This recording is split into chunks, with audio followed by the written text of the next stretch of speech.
व्यक्ति भ्रष्टाचारियों ने जो कमाया है उसको भी अपने साथ रख रहे हैं।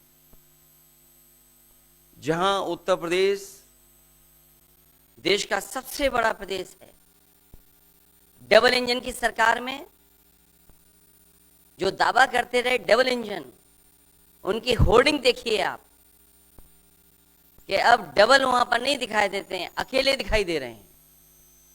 इनके प्रत्याशी होर्डिंग से गायब हैं और चुनाव के बाद होर्डिंग पे जो अकेले हैं वो भी गायब हो जाएंगे और सफाया होने जा रहा है।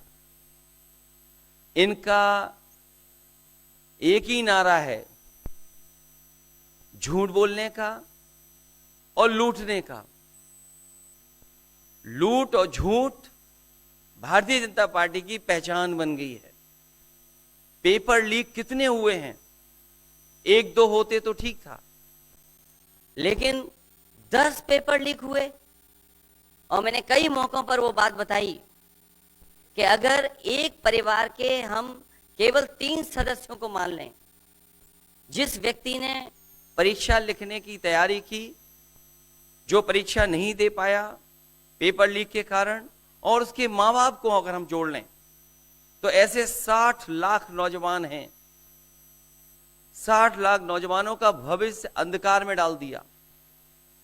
और अगर 60 लाख का गुणा करें हम 3 से, 1 करोड़ 80 लाख, और 1 करोड़ 80 लाख को अगर हम डिवाइड कर दें 80 लोकसभाओं से, तो भारतीय जनता पार्टी का 2,25,000 वोट हर लोकसभा में कम हुआ है। इसलिए एक भी वोट बट ना पाए। जहां हमें मतदान करना है वहीं मतदान के दिन हमें सावधान भी रहना है। अगर हम सावधान रह करके मतदान करेंगे और अपने बूथ की चौकीदारी करेंगे तो भारतीय जनता पार्टी का सफाया होगा। आने वाले चुनाव में, ये देश का चुनाव है, देश की जनता बदलाव चाहती है और बदलाव की हवा पश्चिम से उत्तर प्रदेश से चल रही है। और मुझे पूरा उम्मीद है आने वाले समय में इंडिया गठबंधन और नई सरकार देश में दिखाई देगी। शुक्रिया अखिलेश जी। राहुल जी।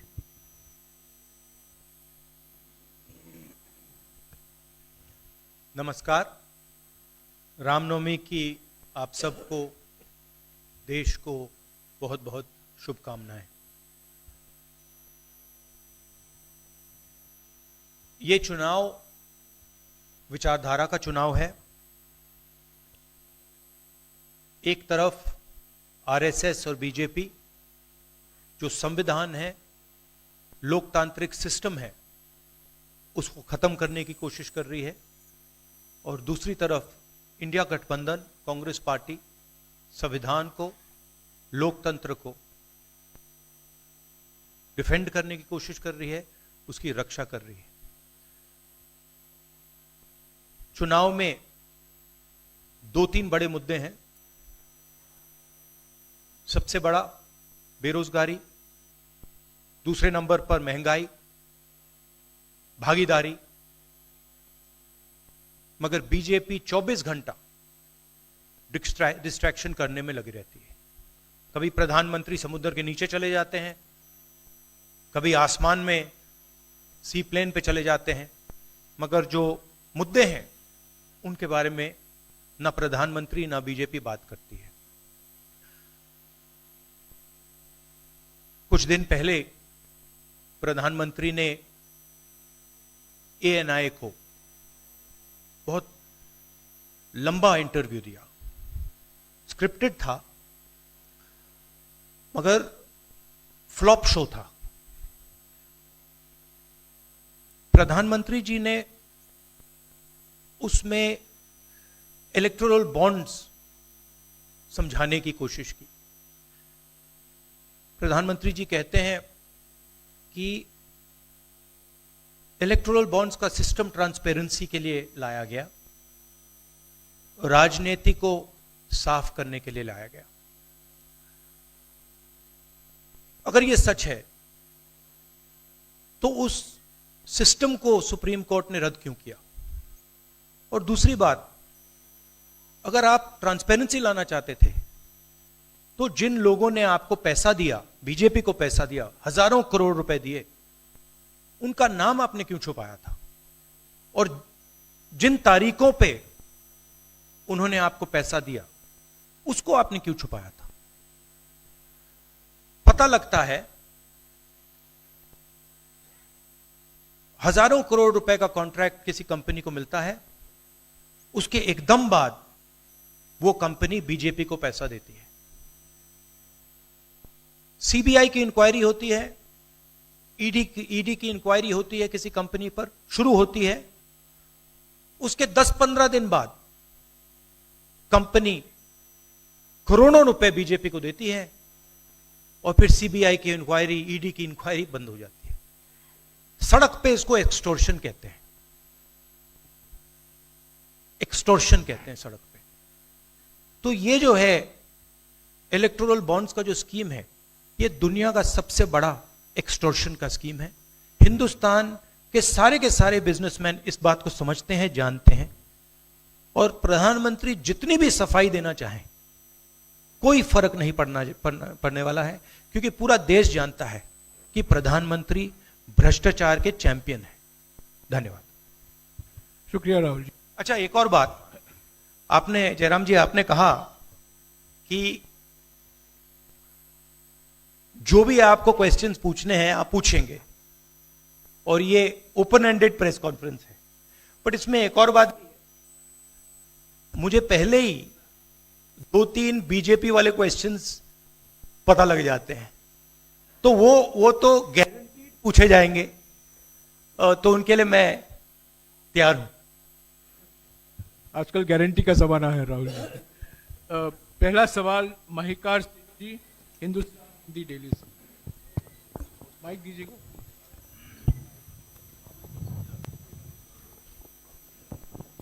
राहुल जी, स्वागत है आपका। दोनों नेताओं, जबकि आज प्रचार का पहला चरण समाप्त होने वाला है, आपने मेरे मित्रों को थोड़ा सा कसरत करा दी, वो दिल्ली से यहाँ आए हैं। आपने गाजियाबाद में ही क्यों पीसी की? यूपी और दिल्ली छोड़ के गाजियाबाद में पीसी हो रही है। दूसरा सवाल ये है राहुल जी से कि लोग तो गुजरात छोड़कर पीएम बनने के लिए बनारस आते हैं, आप बाय नाइट चले गए, तो क्या अमेठी या रायबरेली से आप लड़ेंगे? ये बीजेपी वाला क्वेश्चन है, ये पत्रकार का सवाल। पहले ही opening ball BJP question. Very good, शाबाश।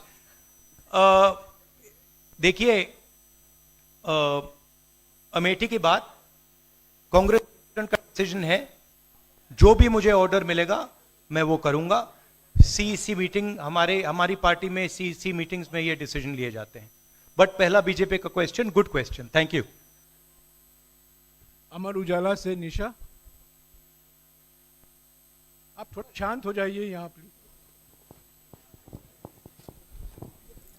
बहुत बहुत स्वागत है। मेरा सवाल आपसे ये है कि यूपी में न केवल यूपी में बल्कि पूरे देश में इस बार कांग्रेस ने अपने बहुत कम प्रत्याशी 268 अभी तक सामने आए हैं, और यूपी में तो 80 सीटों के मुकाबले केवल 17 सीट हैं। ऐसा क्यों? क्या ऐसा मान के चल रही है कांग्रेस कि आप कमजोर चल रहे हैं, या यूपी में कमजोर है कांग्रेस इसलिए सपा या आपके गठबंधन बाकी सहयोगी पार्टी सीट नहीं देना चाह रही है?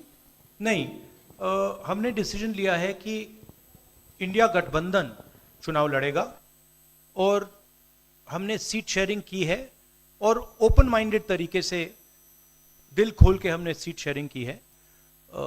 हम चाहते हैं कि थोड़ी सी हम फ्लेक्सिबिलिटी दिखाएं और ओपन माइंडेड तरीके से हम चुनाव लड़ें, इसीलिए हमने स्पेस अपने पार्टनर्स को दी है, पर इसका कोई कमजोरी का मतलब नहीं है। पीटीआई से अनवर। राहुल जी, मेरा सवाल आपसे है कि पिछले बार जो आप दोनों लोगों का गठबंधन था वो सफल नहीं हो सका उत्तर प्रदेश में। एक बार फिर आप लोग साथ आए हैं, और प्रधानमंत्री ने पिछले दिनों कहा कि ये 2 लड़कों की फ्लॉप फिल्म है जो इस बार भी फ्लॉप होगी। तो आगे आप क्या उम्मीद कर रहे हैं इस गठबंधन से? उत्तर प्रदेश में कितनी सफलता मिलेगी और कितनी सीटों की उम्मीद है इस बार आप लोगों को? देखिए, मैं सीट्स का प्रेडिक्शन तो नहीं करता हूं, जनरल बात कह सकता हूं कि 15-20 दिन पहले कि 180 तक जाएंगे, अब मुझे लग रहा है 150 तक जाएंगे। हर स्टेट में हमें रिपोर्ट मिल रही है कि हमारा चुनाव इंप्रूव कर रहा है और अंडर करंट है।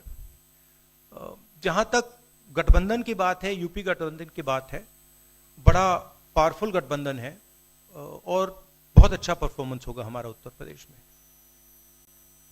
दैनिक जागरण से आदित्य त्रिपाठी। आप दोनों का बहुत बहुत स्वागत है। मेरा प्रश्न यह है कि उत्तर प्रदेश में एनडीए गठबंधन रोकने के लिए आपकी क्या रणनीति है? सॉरी, क्या? उत्तर प्रदेश में एनडीए गठबंधन को रोकने के लिए आपकी क्या रणनीति, आप दोनों लोगों की? उत्तर प्रदेश में नेशनल लेवल पे मैं आपको हमारा फाउंडेशन बता देता हूं और वही आइडियाज हम उत्तर प्रदेश में भी चलाएंगे। देखिए, पिछले 10 सालों में नरेंद्र मोदी जी ने नोटबंदी करके, गलत जीएसटी लागू करके, और जो बड़े बड़े अरबपति हैं, अदानी जी हैं, उनका पूरा सपोर्ट करके जो रोजगार पैदा करने का सिस्टम था उसको उन्होंने कंप्लीट खत्म कर दिया है। तो सबसे पहला काम, जो रोजगार हिंदुस्तान के युवाओं को मिलना चाहिए, उसको एक बार फिर स्ट्रेंथन करने का है। उसके लिए हमने अपने मैनिफेस्टो में 2-3 आइडियाज दिए हैं। एक आइडिया रेवोल्यूशनरी आइडिया है, राइट टू अप्रेंटिसशिप। तो जो अमीर घर के बच्चे होते हैं वो अप्रेंटिसशिप करते हैं, ट्रेनिंग मिलती है, पेड ट्रेनिंग होती है। तो हमने डिसाइड किया है कि हिंदुस्तान के उत्तर प्रदेश के सब ग्रेजुएट्स को, डिप्लोमा होल्डर्स को हम अप्रेंटिसशिप का अधिकार देंगे। जो भी अप्रेंटिसशिप करना चाहेगा उसको प्राइवेट सेक्टर में, पब्लिक सेक्टर में, सरकार में अधिकार मिलेगा, अप्रेंटिसशिप का अधिकार मिलेगा। ट्रेनिंग होगी और 1 लाख रुपए साल का, 8,500 रुपए महीने का उस युवा के बैंक अकाउंट में हम डालेंगे। और ये करोड़ों युवाओं के लिए हम अधिकार दे रहे हैं। इससे एक ट्रेन्ड मैन पावर तैयार होगा, प्राइवेट कंपनीज को भी इसका फायदा होगा, सरकार को भी इसका फायदा होगा, और एक प्रकार से युवाओं के लिए ये एक जॉब मार्केट में एंट्री का सिस्टम हो जाएगा। दूसरी चीज, 30 लाख सरकारी रोजगार हैं जो नरेंद्र मोदी भर नहीं रहे हैं, वो वैकेंसीज हम युवाओं को देने जा रहे हैं। पेपर लीक की बात हुई है, उसके लिए हम कानून बनाएंगे, उसको हम खत्म कर देंगे। तो ये बात हुई युवाओं की। एक और हमारा आइडिया, क्रांतिकारी आइडिया, और ये उत्तर प्रदेश की महिलाओं को बहुत फायदा मिलेगा इससे। हर गरीब परिवार की हम लिस्ट बनाएंगे और हर गरीब परिवार में से हम एक महिला को चुनेंगे और उसके बैंक अकाउंट में महीने के 8,500 रुपए, साल के 1 लाख रुपए सरकार हर महीने बैंक अकाउंट में डालने जा रही है। किसानों की बात, किसान सिर्फ 2 चीजें मांग रहा है। नरेंद्र मोदी से 10 साल मांगा, हमें सही दाम दिलवा दीजिए, और जैसे आपने 16 लाख करोड़ रुपए, मतलब 24 साल का मनरेगा आपने अदानी जैसे लोगों का माफ किया, वैसा ही आप हमारा भी माफ कर दीजिए। और नरेंद्र मोदी मना करते हैं, उन पे फायरिंग करवा देते हैं, उनको डरा देते हैं। तो हमने लीगल एमएसपी का निर्णय ले लिया है। हिंदुस्तान में पहली बार लीगली गारंटीड एमएसपी होगी और हम उनका, किसानों का कर्जा माफ करने जा रहे हैं। यही मेन मुद्दे हैं चुनाव में। बीजेपी का मैनिफेस्टो देखेंगे तो उसमें आपको उसका जो फाउंडेशन है, 2 चीजें हैं। एक कि वो शायद 10-15 साल बाद ओलंपिक गेम्स इंडिया लाएंगे, और दूसरा एक या दो व्यक्तियों को वो चांद पे पहुंचा देंगे। तो ये बेसिकली चुनाव चल रहा है। शुक्रिया राहुल जी। अगले 3-4 सवाल आप कृपया अखिलेश जी से पूछेगा। ANI से शालिनी।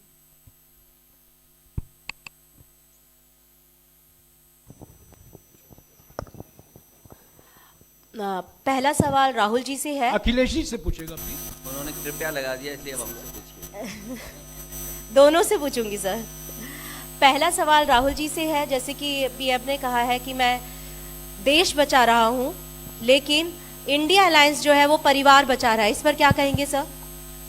और जो दूसरा सवाल सेकंड बीजेपी क्वेश्चन।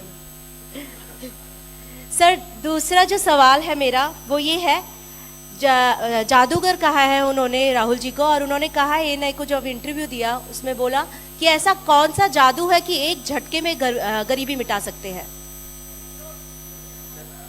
मैं जानना चाहता हूं ऐसा कौन सा जादू है कि एक झटके में गरीबी मिटाई जा सकती है। तो ये मेरा सवाल दोनों से है। नहीं, दोनों से है। मैं धन्यवाद देता हूं, आप लोगों ने सवाल पूछे। हालांकि कुछ सवाल आपने राहुल जी से पूछे थे। एनडीए को पीडीए हराएगा, एनडीए को पीडीए हराने जा रहा है, एनडीए को पीडीए हराने जा रहा है। और जहां तक सवाल परिवारवाद की बात है, आज नवरात्र है, आज शुभ दिन है। भारतीय जनता पार्टी के लोग संकल्प लें कि ना किसी परिवार वाले को टिकट देंगे और ना किसी परिवार वाले से वोट मांगेंगे। और गाजियाबाद में कार्यक्रम इसलिए किया है क्योंकि हम दोनों लोगों ने संकल्प लिया है। वो तो इंडिया गठबंधन का नाम भी ठीक से नहीं ले पाते हैं। INDIA तो इंडिया होता है, इंडी कब से हो गया? यहां से सफाया होगा गाजीपुर तक। जो 14 में आए थे वो 24 में चले जाएंगे। और यूपी वाले स्वागत भी अच्छा करते हैं। और इस बार तो ढोल नगाड़ा और सब कुछ की तैयारी है। इस बार विदाई भी बहुत शानदार होने जा रही है। हाँ, टाइम्स नाउ भारत, रंजीता। अखिलेश जी से। तो आपने जो गरीबी को एक झटके में मिटाने की बात की, देखिए ये कोई नहीं कह रहा है कि गरीबी को एक झटके में मिटाया जाएगा। हम ये कह रहे हैं कि गरीबी को गहरी चोट पहुंचाई जा सकती है। और तरीके मैंने आपको बताए हैं। नरेंद्र मोदी जी ने पूरा का पूरा फोकस 22 लोगों पे किया है, 22-25 लोगों पे किया है। आज की सच्चाई है कि 22 लोगों के पास उतना धन है जितना 70 करोड़ लोगों के पास है। गरीबी का यह भी कारण है कि नरेंद्र मोदी जी ने सारा का सारा धन कॉन्सेंट्रेट कर दिया है, 20-25 लोगों को पकड़ा दिया है। मैं जाति जनगणना की बात कर रहा हूं और मैंने ये बात बहुत बार उठाई है। भागीदारी की बात होती है। हिंदुस्तान के किसी भी इंस्टीट्यूशन में आपको ना पिछड़े वर्ग के लोग मिलेंगे, ना दलित मिलेंगे, ना आदिवासी मिलेंगे, ना गरीब जनरल कास्ट के लोग मिलेंगे। मैंने मीडिया के बारे में बात उठाई। मीडिया में आपको बड़े बड़े एंकर्स दिखते हैं। आपको मीडिया की कंपनीज के मालिक की लिस्ट निकालिए, आपको दिख जाएगा कि उधर ना एक पिछड़ा मिलेगा, ना एक दलित मिलेगा, ना एक आदिवासी मिलेगा। तो हम क्रांतिकारी काम करने जा रहे हैं। जाति जनगणना, महिलाओं को गरीब महिलाओं को 1 लाख रुपए, युवाओं को अप्रेंटिसशिप का कानून, अप्रेंटिसशिप का अधिकार, उनके बैंक अकाउंट में 1 लाख रुपए, किसानों को MSP। तो ये सब गरीबों को पैसे देने के तरीके हैं। नरेंद्र मोदी जी ने पिछले 10 साल में गरीबों को कुछ नहीं दिया। तो ये हम करने जा रहे हैं। हाँ रंजीता, अखिलेश जी से। हाँ, अखिलेश जी से ही सवाल है। राहुल जी ने अभी जितनी भी चीजें कही, अखिलेश जी से। नहीं, मैं सवाल पहले। जितनी भी चीजें कही वो तमाम चीजें कांग्रेस के घोषणा पत्र में है।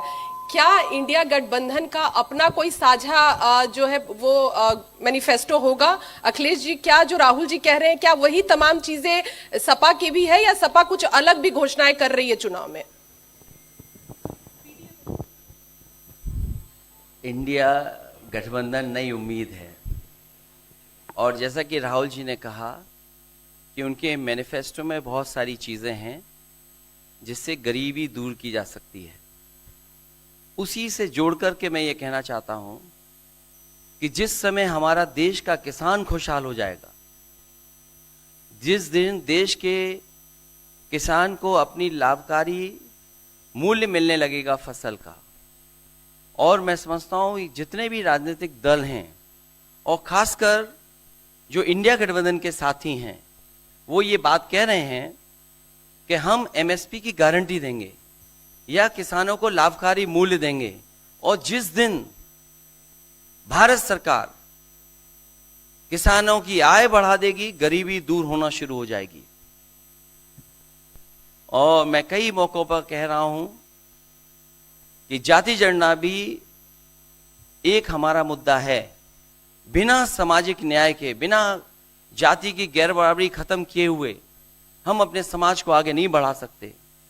और जैसा राहुल जी ने कहा कि खुशहाली के लिए जाति गणना जरूरी है, तो जाति गणना, सामाजिक न्याय और पीढ़ी की लड़ाई को लेकर के हम चलेंगे, उससे गरीबी भी दूर होगी और मान सम्मान भी मिलेगा। विक्रांत, और देखिए, ये जो हमारा मैनिफेस्टो है, ये जरूर कांग्रेस पार्टी का मैनिफेस्टो है, मगर इसमें जो आइडियाज हैं वो इंडिया गठबंधन उनकी आइडियोलॉजी के आइडियाज हैं।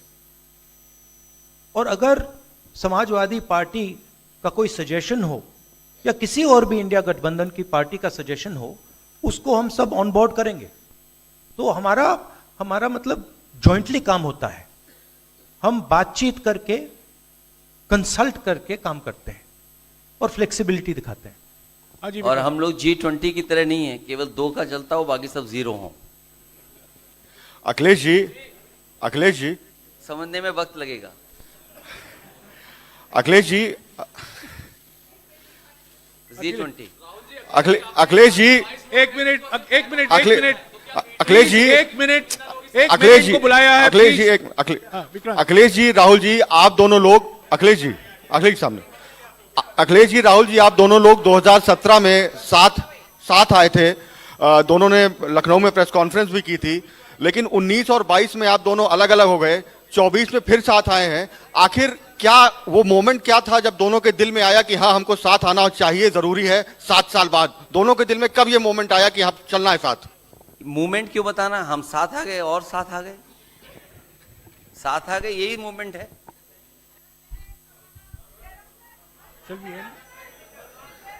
साथियों, अभी दोनों नेताओं को जाना है।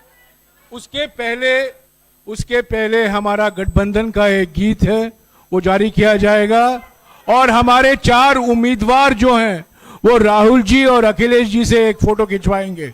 पहले गीत सुनिएगा, गीत देखिएगा।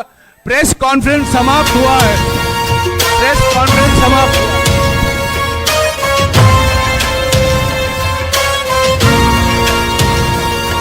गठबंधन है ये इंडिया का गठबंधन है, गठबंधन है ये इंडिया का गठबंधन है। दिल्ली में प्रवेश की खातिर राहुल और अखिलेश की खातिर संविधान बचाना है तो वोट करो इस देश की खातिर।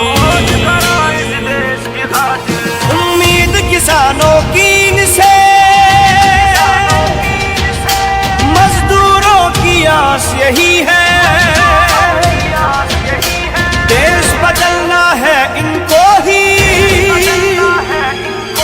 बहनों का विश्वास यही है, जन जन की आवाज यही है। दिल्ली में प्रवेश की खातिर राहुल और अखिलेश अखिलेश की खातिर,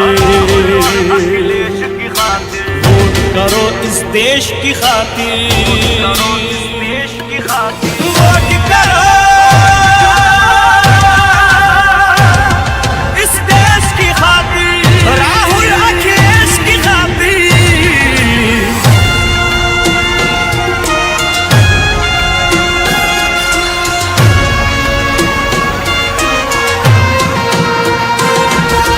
जान बचाए लोकतंत्र को, अब तो इन्हीं से आशा है। सच पूछो तो इनका जीवन, समाजवाद की परिभाषा है। अब भारत का नारा यही है, दिल्ली में प्रवेश की खातिर, राहुल और अखिलेश की खातिर, वोट करो इस देश की खातिर। गठबंधन है, गठबंधन है, ये इंडिया का गठबंधन है, गठबंधन है, गठबंधन है, ये इंडिया का गठबंधन है।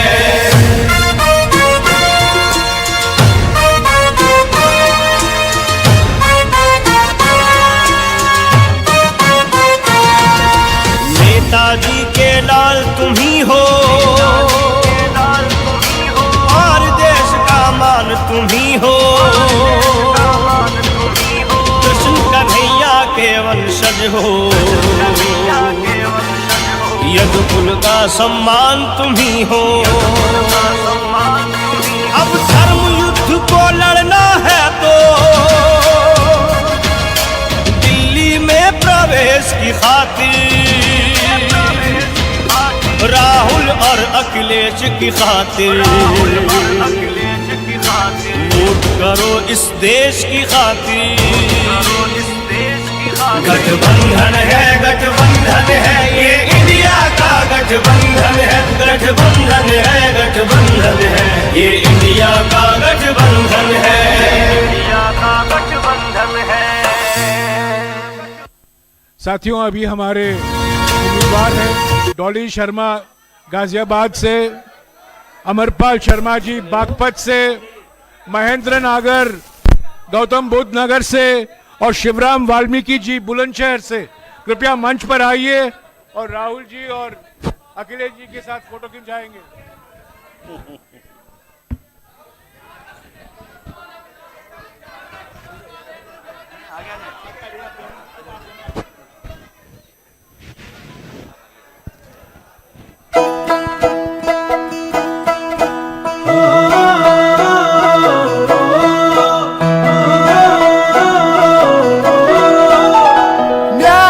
बात करे देश की जरूरत है, हक की जो बात करे देश देता हिम्मत है। युवाओं में जाकर एक जज्बा जगाकर हम नौकरियां पक्की करेंगे, किसानों के हक में जुड़े हम रहेंगे, हर एक की तरक्की करेंगे। आबादी है आधी पर हक पूरा रखते हैं, घर भी चलाते कमाई भी करते हैं। कल भरोसा अंदाज बदल देगा, देश के ख्याल को आजाद बदल देगा। हम साथ हैं तो हाथ ये हालात बदल देगा, हम साथ हैं तो हाथ ये हालात बदल देगा।